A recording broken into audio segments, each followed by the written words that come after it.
So the question number 12 is, if the zeros of the quadratic polynomial ax square plus bx plus c, यहाँ पे हमें एक quadratic equation given है जहाँ जो है ax square plus bx plus c where a and c are not equals to zero. ये हमें क्वाड्रेटिक इक्वेशन गिवन है और हमें गिवन है कि इसके जो रूट्स हैं वो कैसे हैं, इक्वल हैं। इस इक्वेशन के रूट्स कैसे हैं, इक्वल हैं। तो हमें बताना है a और c के साइन कैसे होंगे। ठीक है, ए और सी के साइन क्या होगा। ठीक है, तो इसके लिए अगर हमें किसी भी क्वाड्रेटिक इक्वेशन के अगर रूट्स इक्वल होते हैं, रूट्स इक्वल हैं, तो इसके लिए क्या कंडीशन है, डी इक्वल्स टू ज़ीरो। और डी क्या होता है, B square minus 4ac is equals to zero. अगर किसी भी क्वाड्रेटिक इक्वेशन के रूट्स इक्वल हैं तो इसके लिए ये कंडीशन होनी चाहिए। तो यहाँ से हमें क्या मिलेगा, B square is equals to 4ac। अब यहाँ पे अगर हम देखें LHS में बी स्क्वायर है, किसी भी नंबर का जो स्क्वायर रहता है वो पॉजिटिव रहता है। ठीक है, किसी भी नंबर का स्क्वायर पॉजिटिव रहता है। अगर आप नेगेटिव नंबर का भी स्क्वायर करोगे तो वो भी पॉजिटिव ही आपको मिलेगा। इन दोनों को बराबर होने के लिए, इक्वल होने के लिए इधर भी पॉजिटिव साइन ही आना चाहिए। ठीक है, 4 तो हमारा ऑलरेडी पॉजिटिव है, तो डिपेंड किस पे करेगा, ए और सी की वैल्यूज़ पे। तो इस कंडीशन को सेटिस्फाई कराने के लिए ए और सी दोनों की वैल्यू सेम होनी चाहिए। सेम इन द सेंस दोनों के साइन से चेंज सेम होने चाहिए। या तो दोनों नेगेटिव हो, क्योंकि नेगेटिव नेगेटिव को मल्टीप्लाई करते तो पॉजिटिव बनता है, या फिर दोनों पॉजिटिव हो ताकि हमारा ये RHS भी पॉजिटिव हो जाए। देयरफॉर तो हमारा ऑप्शन क्या होगा, C and A must have same science, that is option D। C and A must have same science. So this is our correct answer. Moving on to question number 13. Question says that the area in centimeter square of a sector of circle. एक हमें circle का sector given है, इस तरह से हम circle का sector assume कर लेते हैं। ये इसका हम सेंटर मान लेते हैं O और ये आर्क लेंथ है। और हमें क्या गिवन है, इसका जो रेडियस है वो 21 सेंटीमीटर है। ये 21 सेंटीमीटर होगा, ये भी 21 सेंटीमीटर होगा। Cut off by an arc of length 22 centimetre, और आर्क लेंथ हमें गिवन है 22 centimetre. We have to find out the area of the sector. हमें इस सेक्टर का एरिया फाइंड आउट करना है।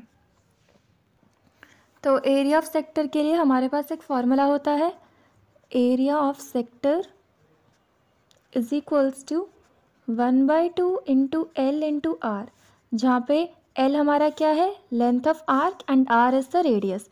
तो बस सिंपली हम यहाँ पे वैल्यूज पुट करेंगे। L यहाँ पे हमारा 22, आर्क लेंथ और रेडियस है 21 सेंटीमीटर। 2 1 ज़ा 2 11 ज़ा, इसको मल्टीप्लाई करने पे आएगा 231 centimetre square, which is option C। So this is our correct answer. Now question number 14। इसमें हमें दो ट्राइंगल्स गिवन है, triangle ABC। This is similar to another triangle, ये दूसरे ट्राइंगल के सिमिलर है, और दूसरे ट्राइंगल का नेम गिवन है DEF।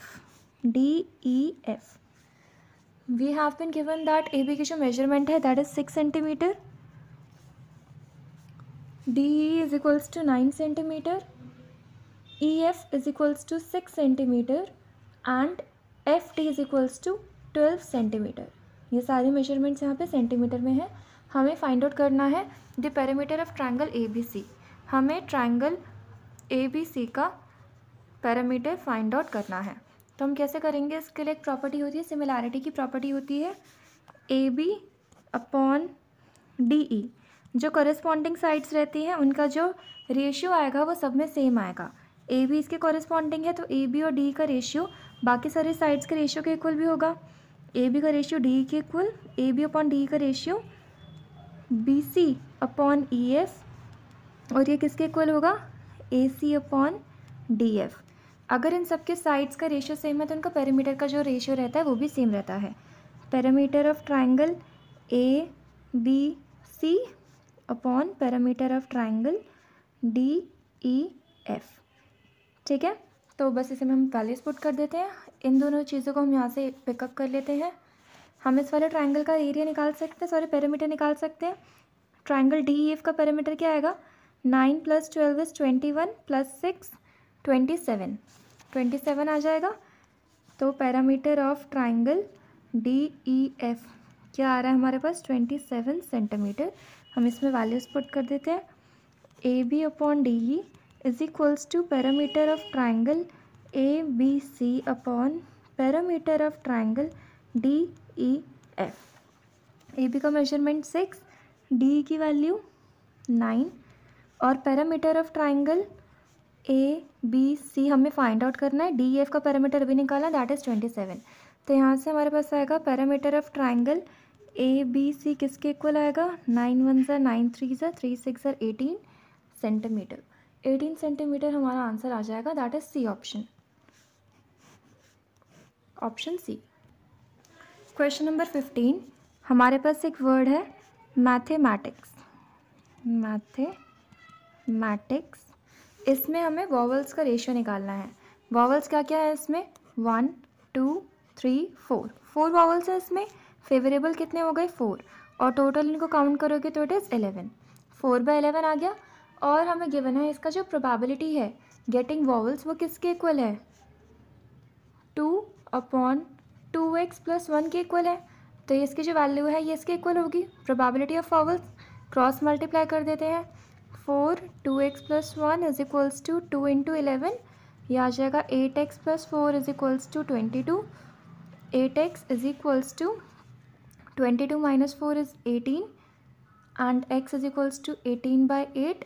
इसको हम सिंप्लीफाई कर देते हैं, 2 9 ज़ा 2 4 ज़ा, देयरफॉर x की वैल्यू आ गई 9/4, which is option B. Question 16 में हमें कुछ पॉइंट्स गिवन है। एक रफ ग्राफ में हम इनको प्लॉट कर लेते हैं। First point is point A which is 9,0, 9,0, ये है हमारा point A. Next is point B 9 and -6, 9 और -6 नीचे आएगा, -6 एंड 9, ये हमारा point B. Next we have point C -9,0, it's -9, -9,0 यहाँ पे है हमारा point C. And point D -9,6, -9,6, ये इधर आएगा point D. Now let us try connecting these points. इन पॉइंट्स को हम कनेक्ट कर लेते हैं।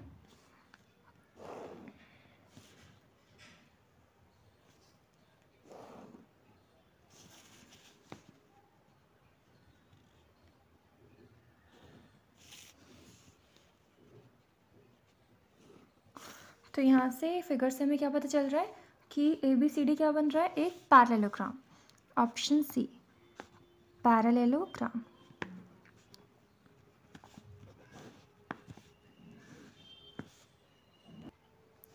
क्वेश्चन 17 में हमें गिवन है कि हमने 9 डिस्टिंक्ट टर्म्स का हमने मीडियन निकाला है और उनका जो मीडियन आया है वो है 20.5।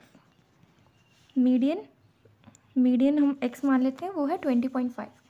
और हमें उसमें क्या गिवन है कि हमने 9 जो ऑब्जर्वेशंस है, 9 की 9 वैल्यूज़ की वैल्यू हमने 2 से इंक्रीज़ कर दी है। मीन्स अगर x1 x2 x3 इस तरह से अगर 9 वैल्यूज़ थी तो उन सब की जो ओरिजिनल वैल्यू थी उनमें हमने +2 कर दिया। सारी वैल्यूज़ में हमने क्या कर दिया, +2 कर दिया। और हमें क्या फाइंड आउट करना है, तो जो नया सेट जब बनेगा +2 करने के बाद ये जो नया सेट बन रहा है इसका मीडियन क्या होगा, ये हमें फाइंड आउट करना है। तो मीडियन निकालने का फॉर्मूला क्या रहता है, अगर यहाँ पे n की वैल्यू 9 है तो आता है n + 1/2th ऑब्जर्वेशन। n की वैल्यू ऑड है तो फिर मीडियन के लिए ये वाला फॉर्मूला यूज़ होगा, ऑड के लिए 2th ऑब्जर्वेशन। यहाँ पे सेम ही रहेगा। यहाँ पे n तो हमारा क्या होता है, n होता है हमारा नंबर ऑफ़ वैल्यूज़, तो वो तो हमारा सेम ही रहा ना, वैल्यू में तो हमारा कोई चेंज नहीं आया ना, बस ये जो वैल्यूज़ हैं उनकी टर्म इंक्रीज़ कर दी। इसका मतलब क्या है, इसका मतलब जो 9th वैल्यू थी, 9th टर्म थी, उसकी वैल्यू ये थी 20.5, है ना। जो 9th वैल्यू थी उनका उसकी 9 + 1 10/2 5th ऑब्जर्वेशन हमारा आंसर होगा 9 वैल्यूज़ के लिए।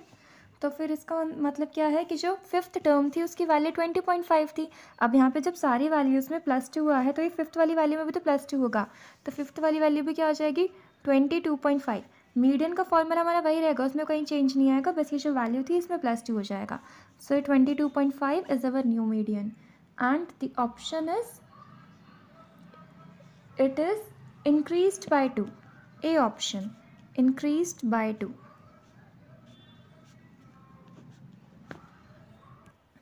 क्वेश्चन नंबर 18 में क्या गिवन है? एक हमें सर्कल गिवन है और the length of tangent drawn to a circle of radius. Circle का रेडियस गिवन है 9 centimetre. Length of tangent drawn to a circle of radius 9 centimetre from a point at a distance 41. यहाँ पे एक point है, इसका जो यहाँ इस पॉइंट से हमने एक टेंजेंट ड्रॉ करी है सर्कल पे, ये टेंजेंट हो गई. तो इस पॉइंट से, सेंटर के सर्कल से इस पॉइंट तक का जो डिस्टेंस है वो कितना है? 41 सेंटीमीटर. और सर्कल का रेडियस केवन है. हमें ये टेंजेंट की लेंथ, इस पॉइंट को हम P मान लेते हैं, इसको मान लेते हैं हमें PO की. इस लेंथ ऑफ टेंजेंट की वैल्यू हमें फाइंड आउट करनी है. तो एक राइट एंगल ट्रायंगल यहाँ पे बन रहा है, तो यहाँ पे हम सिंपली क्या यूज़ करेंगे? Pythagoras theorem. पाइथागोरस थ्योरम की मदद से हम वैल्यू निकाल सकते हैं. ठीक है, तो यहाँ पे आ जाएगा, इसको PO square plus 9 square is equals to 41 square. PO square is equals to 41 square minus 9 square. PO square की वैल्यू आ जाएगी 1600. PO की वैल्यू √1600. PO की वैल्यू क्या आ जाएगी? ±40. सिंस ये डिस्टेंस हम लेंथ नाप रहे हैं, लेंथ कभी नेगेटिव में नहीं होते, तो फिर correct option will be 40 centimetre and this is our option A. Question number 19 and 20 हमारा असर्शन रीजन क्वेश्चन है. क्वेश्चन नंबर 19 असर्शन क्या कहता है कि कोई भी एक नंबर है जिसको हम 5 की पावर n से डिनोट कर सकते हैं, जिसको हम 5 की पावर से डिनोट कर सकते हैं. It can not and with number 0. उसके वंस प्लेस में ये 0 नहीं आ सकता, ये हमारा क्वेश्चन कहता है. तो क्या ये सही है या नहीं है?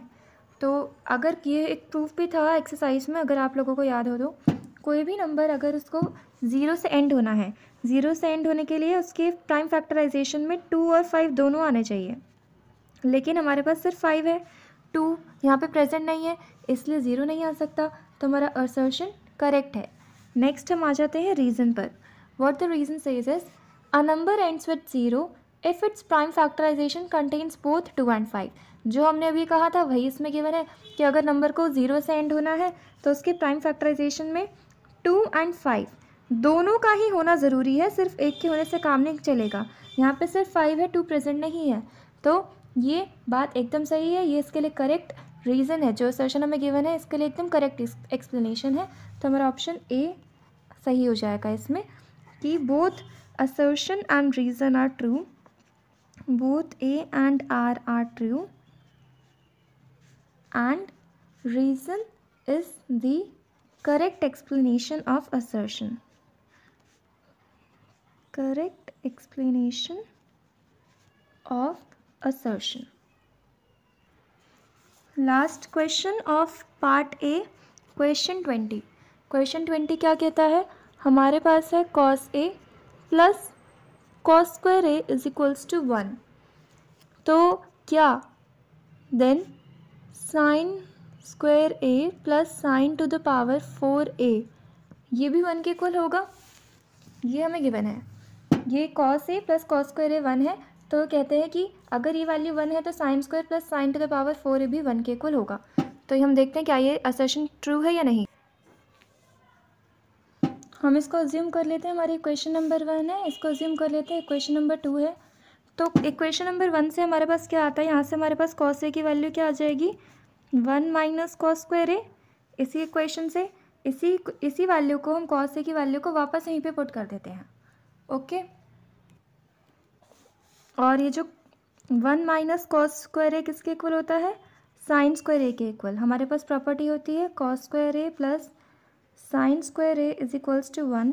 तो यहाँ से हमारे पास आता है 1 minus cos square A is equals to sin square A. तो ये वाली हमारी इक्वेशन 3 मान लेते हैं. हम इस 3 वाली इक्वेशन को यूजिंग इक्वेशन 3 इन इक्वेशन 1, इस थर्ड इक्वेशन को इक्वेशन 1 में पुट कर देते हैं. cos A की वैल्यू हम क्या लिखेंगे? sin स्क्वायर A जो हमने यहाँ से डेराइव किया. फिर ये भी क्या है? sin स्क्वायर A का स्क्वायर लिख सकते हैं हम इज इक्वल्स टू 1 तो ये किसके इक्वल आया, sine square A plus sine to the power 4 is equals to 1, जो उन्होंने कहा था।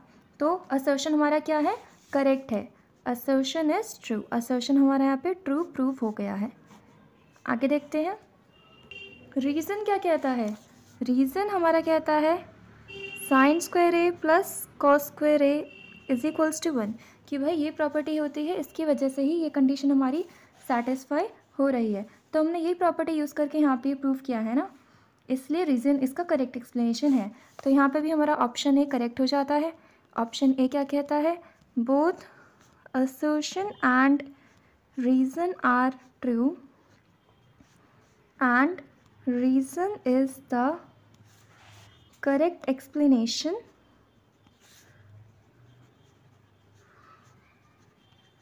of assertion।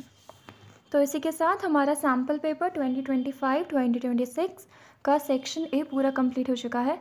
अगर आपको स्टिल किसी भी क्वेश्चन में कोई डाउट है तो आप उसे कमेंट सेक्शन में मेंशन कर सकते हैं and I'll give you the perfect solution for that question. And please don't forget to tell me in the comment section if this video was helpful to you or not.